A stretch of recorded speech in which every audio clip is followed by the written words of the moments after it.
अस्सलाम वालेकुम, मैं डॉक्टर रऊफ राना अपने डिजिटल चैनल पर आपको खुश आमदीद कहता हूँ। आज जिक्र करूँगा एक दवा वेंटिकॉट के मुतालिक।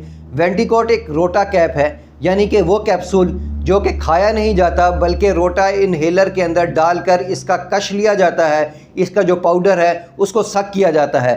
यह अमूमी तौर पर उन लोगों में इस्तेमाल करवाया जाता है जो सांस के आर्जे में, दमे के आर्जे में या सांस की दायमी बीमारी में का शिकार हों और सांस लेने में उन्हें खासी दुश्वारी का सामना करना पड़ता है। उनमें इस दवा का इस्तेमाल करवाया जाता है। इस कैप्सूल के अंदर दो अद्वियात मिक्स होती हैं।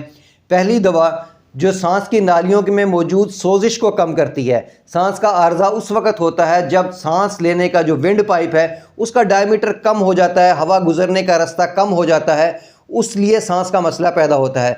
ये दवा उस सांस की नाली के अंदर मौजूद जो सोजिश है उसको कम करती है। जैसे ही सोजिश कम होती है तो वो एयर पैसेज जो है, हवा का रास्ता, वो थोड़ा खुला हो जाता है और सांस लेने में आसानी होती है। दूसरी दवा जो सांस की नाली है उसको पुश करती है, धकेलती है, उसको खुला करती है।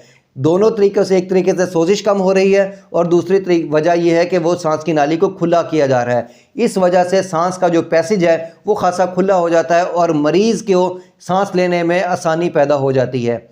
इस दवा की अब हम बात करते हैं कि इसकी कितनी खुराक खानी ली जा सकती है।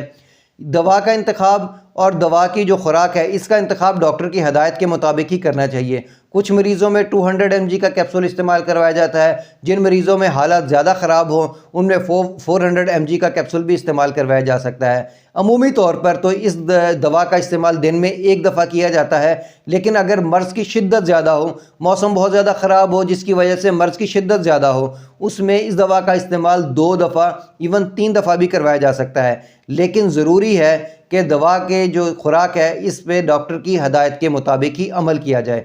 अब हम बात करते हैं इसके साइड इफ़ेक्ट्स के मुतालिक। इसके साइड इफ़ेक्ट्स कोई ज़्यादा नहीं होते, लेकिन कुछ मरीज़ों को खांसी की कैफियत हो सकती है। जैसे ही वो इसका पाउडर सक करते हैं तो उनको खांसी की कैफियत हो सकती है। बहुत ज़्यादा देर तक इस दवा का इस्तेमाल करने में मुंह के अंदर छाले या मुंह के अंदर फंगस इन्फेक्शन भी डेवलप हो सकता है।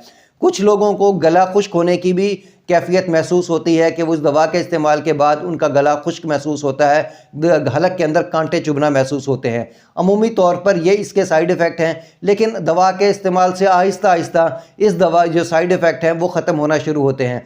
तमाम लोगों को ये साइड इफ़ेक्ट ज़ाहिर नहीं होते, कुछ लोगों को इसके साइड इफ़ेक्ट ज़ाहिर होते हैं। मुझे उम्मीद है कि मेरी ये मालूमात आपके लिए फ़ायदा मंद होगी। अल्लाह आपको और आपके तमाम अहले खाना को सेहत वाली ज़िंदगी अता करे। अल्लाह हाफ़िज़।